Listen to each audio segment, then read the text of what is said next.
राधा राधा राधा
अदिति चौहान जी बिजनौर से। श्री हरिवंश महाराज जी। महाराज जी, विद्यार्थी को स्मरण शक्ति तेज करने के लिए क्या करना चाहिए? श्री सरस्वती देवी की आराधना करनी चाहिए। बहुत से सरस्वती जी के मंत्र हैं, सरस्वती जी की स्तुति है, और कुछ ना आए तो हे माँ सरस्वती आप हम पर कृपा करो, हमें बुद्धि ऐसी प्रदान करो जिससे मैं विद्या में प्रवीण हो सकूं। रोज प्रातः काल उनसे प्रार्थना करो, उनको प्रणाम करके विद्या अध्ययन करो, तो विद्या के अधिष्ठात्र देवी सरस्वती जी है, वो कृपा करेंगी। सरस्वती देवी की कृपा से ही विद्या में प्रवृत्ति आगे बढ़ती है। रजत कुमार पाल जी बरेली से। राधे राधे महाराज जी। महाराज जी, आपके चरणों में कोटि कोटि प्रणाम। महाराज जी, मैं एक पुलिस अधिकारी के रूप में कार्यरत हूँ। वर्तमान में जीवन में समय की कश्मकश ग्रस्त जीवन और अपने काम के बीच में चलती रहती है। ऐसी स्थिति में विचार आता है कि भक्ति करने के लिए उचित समय नहीं। भक्ति के लिए समय नहीं चाहिए, भक्ति के लिए समय नहीं चाहिए, समय में भक्ति कीजिए। जैसे आप तैनात हैं, ना हर समय लिखते रहते, ना हर समय बोलते रहते, ड्यूटी के समय की बात कह रहा हूँ। आपको हर समय बोलने का, हम कह रहे हैं कोई भाषण देने का भी तो हर समय देता रहता है क्या? हर समय लिखता रहता है क्या? हर समय क्रिमिनल को थोड़ी पकड़ते रहते हो। हमको चाहिए कि खाली समय में राधा राधा राधा राधा एक शब्द बोले। अगर 1 मिनट भी हमें खाली मिला तो हम 5 बार राधा नाम तो ले सकते हैं, 10 बार राधा नाम ले सकते हैं। यही है, आप निर्दोष को दंड मत दीजिए और दोषी को छोड़िए मत, ये आपकी पूजा होगी। घूस लीजिए मत, पक्की बात समझो।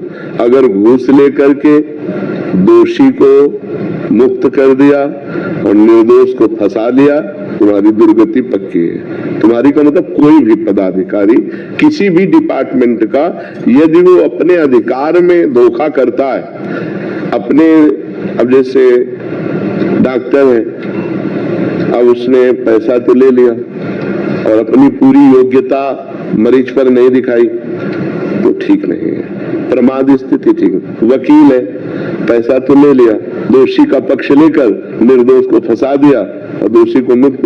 ये जो अपराध है, अगर ये अपराध ना किए जाए तो अपना अपना कर्तव्य ही पूजा है, और नाम जप करते रहिए, कोई परेशानी नहीं। उठते बैठते चलते फिरते राधा राधा राधा, और अपने कर्तव्य, हम वही गिरते हैं जहां अपने कर्तव्य से हम च्युत हो जाते हैं। हम जानते हैं कि हम गलत कर रहे हैं। हमारी सरकार आपको पेमेंट देती है, उसी पेमेंट से काम चलाइए आप अपना। आप एक्स्ट्रा मत लीजिए, किसी से भी मत लीजिए, तो आपका परिवार अच्छा रहेगा, आपकी बुद्धि अच्छी रहेगी। हाँ, हो सकता है कि आपको कई समस्याएं झेलनी पड़े, क्योंकि आज का समय धर्म से चलना नहीं जानता है, तो आपके अधिकारी जन या आपके बड़े जन आपको, पर आप अच्छे रहेंगे, आप आनंदित रहेंगे, आप प्रसन्न रहेंगे। एक यहाँ यहीं बैठ कर के अधिकारी ने कहा था, आज से मैं नियम लेता हूँ चाहे सस्पेंड कर दिया जाऊं, ना अधिकारी की गलत बात मानूंगे, ना जीवन में कभी गलत करूंगा। तो उनका तैयार रहना, सस्पेंडे कर दिए जाते तो उसने कहा तैयार हो, हमारे घर में व्यवस्था है, हम वो घर का जीवन जी लेंगे, लेकिन ऐसी नौकरी में गलती नहीं करेंगे जो भगवान के विरुद्ध होगा।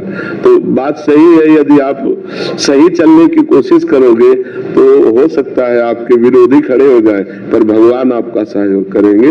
भक्ति का स्वरूप है अपने कर्तव्य कर्म को ठीक से करते हुए नाम जप करना। वो चाहे किसानी हो, चाहे व्यापार हो, चाहे कोई पद हो या कोई भी हो, वो अपना कर्तव्य कर्म ठीक से करे और नाम जप करे। तो अलग से अगरबत्ती ना भी लगाए तो उसकी पूजा हो रही। अब अगरबत्ती ढेर सारी लगा दी और बेईमानी करके ला रहे हो तो ठाकुर जी को अगरबत्ती से थोड़ी प्रसन्न हो जाएंगे, ठाकुर जी घी दूध से थोड़ी प्रसन्न हो जाएंगे। ठाकुर जी तो सच्चे आचरण से प्रसन्न होते हैं, तुम्हारे अच्छे आचरण है।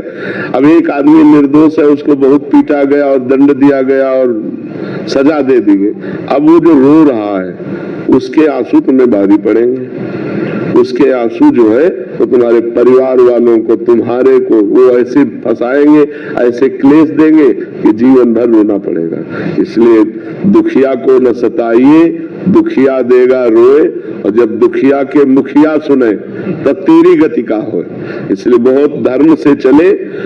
लेकिन आजकल जब रुपया की गड्डी देखता है ना आदमी सामने, तो धर्म फिर नहीं दिखाई देता, फिर ये रुपया दिखाई देता। और ये नहीं कि जहर जा रहा है, ये हमारे पूरे परिवार को जहर दूषित कर देगा। बहुत सावधानी से जिए, जो अपना कर्तव्य कर्म है उसी को भक्ति मान कर कीजिए और नाम जप कीजिए। क्यों, इसमें कोई परेशानी है?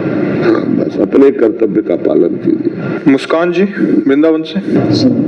श्री हरिवंश महाराज जी, आप हमेशा ग्रस्तों को ये प्राथमिकता देने को कहते हैं कि हम अपने कार्य को करते हुए श्री जी को अर्पण करें। महाराज जी, मुझे नौकरी के सिलसिले में कुछ दिन गुड़गांव जाना पड़ता है। वहां की रहन सहन, बातचीत और कार्यशैली में माया का बहुत प्रबल प्रभाव है। ऐसे माहौल में ऐसा अनुभव होता है कि आपकी कृपा से जो थोड़ा बहुत भजन पाया है वो धीरे धीरे खोने लगा है। आपकी वाणी, सत्संग, वृंदावन का प्रभाव कम होने लगता है। महाराज जी, ऐसी स्थिति में ऐसी हम सावधान नहीं रहते, इसलिए किसका प्रश्न है? हम सावधान नहीं रहते इसलिए ऐसा है।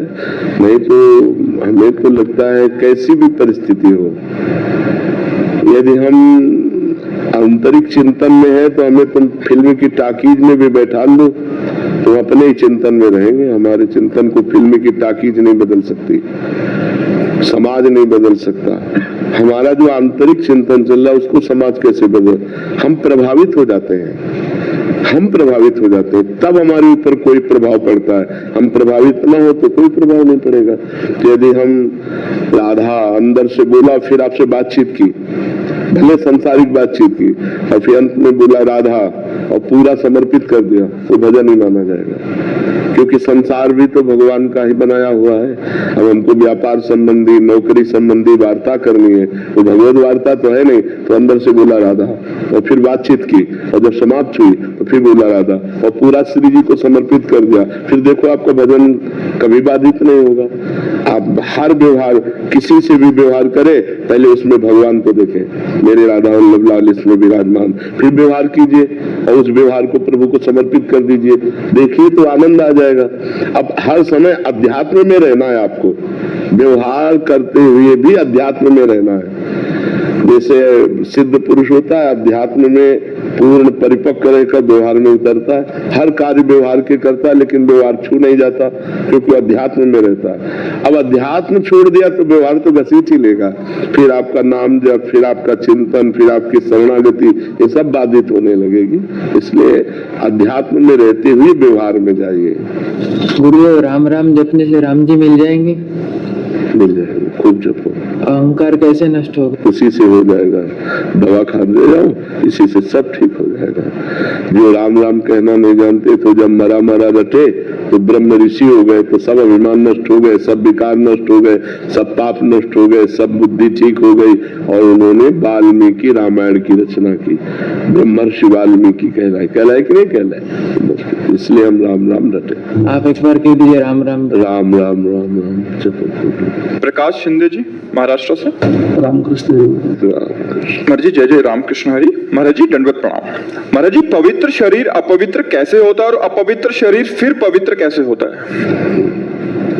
पवित्र शरीर से जब अधर्माचरण किए जाते हैं तो शास्त्र विरुद्ध आचरण है, उससे अपवित्र हो जाता है। जैसे माँ के गर्भ से निकला ना तो भूमि परत भा ढाबर पानी तिम जीवहि माया लपटानी। जैसे शुद्ध आकाश से जल निकला और भूमि में धूल में आकर गंदा हो गया, ऐसे शरीर की बात कर रहा हूँ। शरीर निकला माँ के गर्भ से, बस वही मोह ममता का उसके अंदर जो मलिनता का जाल है, अज्ञान ही मलिनता है। वो मोह को ही अज्ञान कहते हैं। ये मेरे माँ, ये मेरे पिता, ये मैं, ये मेरा, मैं और मोर तो तय माया, ये लिपटानी। भूमि परत भा ढाबर पानी तिम जीवहि माया लपटानी। माया ही अपवित्रता है। अब जब जीव अपवित्र होने लगता है और भगवान कृपा करते हैं जिस जीव पर, उसे सत्संग मिलता है, साधु संग। जब द्रवि दीन दयालु राघो तो साधु संगति पाइए। जब राम जी कृपा करते हैं तब संतों का संग देते हैं। जब उसे सत्संग मिलता है तो उसकी बुद्धि पवित्र होती है, तो उसके में विवेक जागृत होता है। विवेक ही पवित्रता। राधे राधे राधे राधे राधे राधे राधे राधे राधे राधे राधे राधे राधे। जय हो प्रेमानंद महाराज जी, जय हो प्रेमानंद महाराज। राधा राधा राधा राधे राधे राधे। जय हो प्रेमानंद महाराज की, जय हो प्रेमानंद महाराज की, जय हो प्रेमानंद महाराज की। 30 मई 2025 पूरी वीडियो देखा। इसी तरह वीडियो आती रहेंगी डेली। लाइक व कमेंट सब्सक्राइब जरूर करें। राधे राधे राधे राधे राधे राधे।